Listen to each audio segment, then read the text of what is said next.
I said this the other day, is that every time a deal seems to be close, Zelenskyy seems to take an order, get a call, and then the plan falls apart. Marco Rubio just the other day was in London, and he was ready to go sit at the table with people from the Kremlin and Ukraine and say, hey, let's make a deal. And then all of a sudden, in the 11th hour, just like the White House meeting, when Zelenskyy came in and he started the confrontation and he started to showboat in front of Trump, he spikes it, he sabotages, he answers it to somebody else. He kind of is thinking about Osama bin Laden or Muammar Gaddafi. The minute you step out of line with the globalists that control you and put you in a power, they take you out. That's a good sound effect. We're gonna cut that and keep that. They take you out.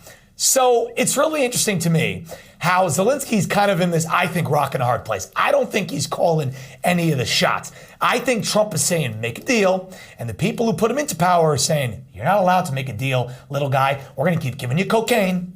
We're going to keep giving you the money. You're going to keep yelling. You're going to keep screaming and saying what we want. And at the end of the day, you're going to keep pissing off President Trump. President Trump is pissed right now, and rightfully so. You could put this on the screen. Frankie got it right there. President Trump is mad, rightfully so, as I said, because every time it seems like there's about to be a peace deal, Zelenskyy does something stupid, and Zelenskyy does something that is just not, to quote the great President Trump, in the cards. You know, Crimea has been gone for a long time. It's kind of like, you know, when the United States of America annexed New Mexico. It'd be amazing that if in the negotiations for the USMCA trade deal, if the Mexican president said to President Trump, nope, sorry, we're not going to make a deal until you give us back New Mexico. Trump would say, well, that's like been a open and shut thing for a long time. What are you talking about? But Zelenskyy goes, I want Crimea. And as Trump points out, Barack Hussein Obama gave Crimea back to the Russians a long time ago. And the people of Crimea, they're like, hey, we identify with the Russians. We speak the language, we go to the church, we do all the stuff. What do you want us for? Zelenskyy says it because he knows it won't allow a peace deal to happen. So Marco Rubio just said, hey, I'm out. But when Marco Rubio and the Trump administration goes out, and this is a tough pill to swallow, everybody, the right-wing provocateurs, the wolves in sheep's clothing, step in.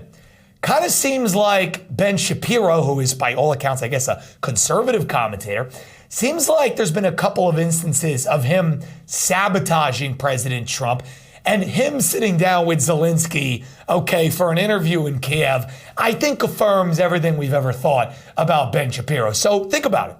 In the midst of Trump being like, get out of the White House, little guy, and J.D. Vance saying, where's your suit? And then Zelenskyy spiking the peace negotiation in London, here comes Ben Shapiro, ready to save the day. I guess he got paid too, with the little propaganda interview. Here is a preview of the very real dramatic exchange. Roll it. All working? Yes? Yes, all good. Action. I want to start by asking you about the meeting that you had in the Oval Office. How do you feel that you could have handled things better with the president and vice president? The meeting in the Oval Office, it did not help Ukraine. You spent nearly $200 billion to the defense of Ukraine. There are lots of questions about where the money is going. There's nothing to hide. We're absolutely open. Wouldn't an audit be possible by the United States of where those dollars are going? We are kind of the living shield against Russia's invasion to the civilized world. I want to get to Russia's intentions and possibilities. Right. Oh, man. And so he does it. And you know what I find is interesting, Frankie? It's like, you know, when the Major League Baseball players were getting brought up on steroid charges, and all of a sudden, all the ones who are from the Dominican Republic forgot how to speak English. Zelenskyy always speaks English. Like he was sitting there in the White House without a translator speaking English. But for Ben Shapiro, he needs to like reverberate back to the Ukrainian language. So there's like a, 10-second buffer time. So the translator on both sides, Shapiro's and Zelensky's, can curate it up for each other. And Frank, you brought up a very good point about how Ben Shapiro, it's not the first time he's done something to kind of fly in the face and sabotage Trump a little bit. What'd you notice, Frankie? Yeah, well, first off, regarding the earpiece, maybe Zelenskyy, maybe he learned his lesson when he, went to the White House. It almost caused it just destroyed everything. But, maybe if a couple people said, hey, maybe your English isn't so good.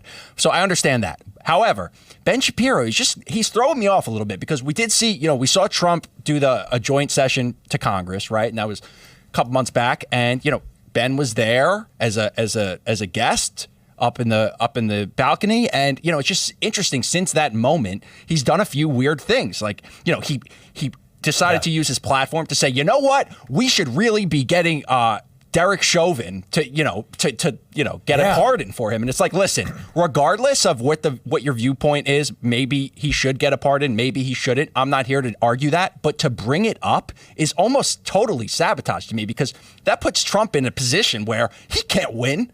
I mean, that's like, let's cause some more race wars, why don't we? It's just bizarre. You make a great point. Frankie, is that the left wants the race war. They don't want a good economy. They don't want jobs. They really want the lowest common denominator race war rhetoric. That's when they're at their apex.